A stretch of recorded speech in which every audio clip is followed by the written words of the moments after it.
हे पार्थ, अनासक्ति योग के द्वारा कामनाओं पर विजय पाना अति आवश्यक है, क्योंकि कामनाओं की पूर्ति होकर भी कभी नहीं होती। मनुष्य बूढ़ा हो जाता है, परंतु आसक्ति जनित कामनाएं कभी बूढ़ी नहीं होती, कभी बूढ़ी नहीं होती। अर्थ, एक कामना अनेक कामनाओं को जन्म देती है। हर कामना के साथ मनुष्य की तृष्णा भी बढ़ जाती है और तृष्णा के साथ असंतोष भी बढ़ता जाता है। फिर ऐसे असंतुष्ट मनुष्य को, जो कामनाओं से ग्रस्त है, उसे उचित अनुचित का विवेक नहीं रहता। पार्थ, इसलिए मैं तुमसे कहता हूं कि तुम अपनी कामनाओं का त्याग करके स्थित प्रज्ञ बनो। स्थित प्रज्ञ जो कर्मयोग की चरम अवस्था है। वाह प्रभु, वाह, क्या सुंदर बात कही आपने। वाह। हे मधुसूदन, तुम तो कहते हो कामनाओं का त्याग करके स्थित प्रज्ञ बन जाओ,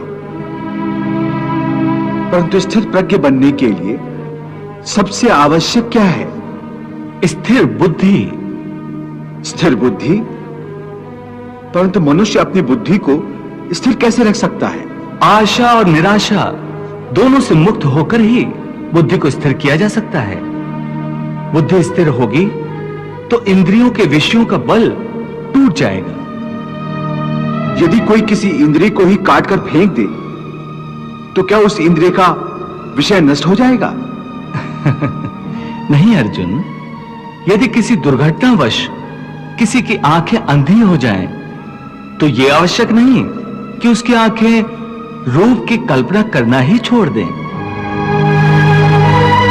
आंखें न होने पर भी उसका मन ऐसे दृश्यों की कल्पना कर सकता है जो उसे विषयों के मुंह में फंसाए चले जाए। पार्थ, एक अंधा मनुष्य भगवान के स्वरूप की भी कल्पना कर सकता है और एक नारी के शरीर की भी कल्पना कर सकता है। सो किसी इंद्रिय के होने न होने से मन की वासना और आसक्ति में फर्क नहीं पड़ता। हे अर्जुन, तुम यूं समझो कि जैसे कोई मनुष्य आंखें बंद करके यह प्रदर्शन कर रहा है कि वो भगवान का ध्यान लगाए बैठा है, परंतु वास्तव में उसके मन की आंखों में भगवान की मूरत नहीं, अपनी प्रेमिका का शरीर घूम रहा है। इसका अर्थ है कि उसकी आंखें तो बंद हैं, परंतु आंखों के विषय उसे फिर भी भ्रमित कर रहे हैं। हे अर्जुन, कई लोग अपनी इंद्रियों पर बड़ी कठोरता से निग्रह करने के लिए बड़े कठिन व्रत और उपवास रखते हैं। कई कई दिनों तक खाना पीना छोड़ देते हैं। फिर भी यदि उनका मन भांत भांत के स्वादिष्ट भोजनों की वासना में ही अटका रहे, तो हठ के द्वारा किए हुए इस व्रत उपवास का क्या लाभ है? ऐसे लोग हठ के द्वारा अपनी इंद्रियों को सुखाकर निर्बल तो कर देते हैं,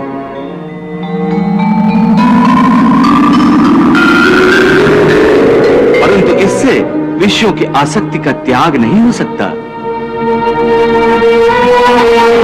याद रखो, विषयों से अधिक खतरनाक है विषयों की आसक्ति, और विषयों की आसक्ति का त्याग केवल इंद्रियों के निग्रह से नहीं हो सकता।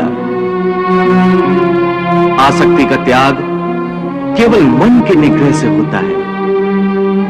जब मन निरासक्त हो जाए तो इंद्रियां अपने अपने विषयों को भोगती हुई भी इन विषयों से निरासक्त रहती हैं। जैसे कमल का फूल पानी के अंदर रहते हुए भी सूखा ही रहता है, जल की एक बूंद भी उसके पत्ते पर नहीं ठहर सकती। इसलिए मैंने कहा है कि पहले ज्ञान के द्वारा बुद्धि को स्थिर करो। बुद्धि मन को स्थिरता देगी, फिर मन इंद्रियों को इस प्रकार विषयों से खींच लेगा जिस प्रकार एक कछुआ खतरे की जरा सी आहट पाते ही अपने अंगों को अपने भीतर ही समेट लेता है।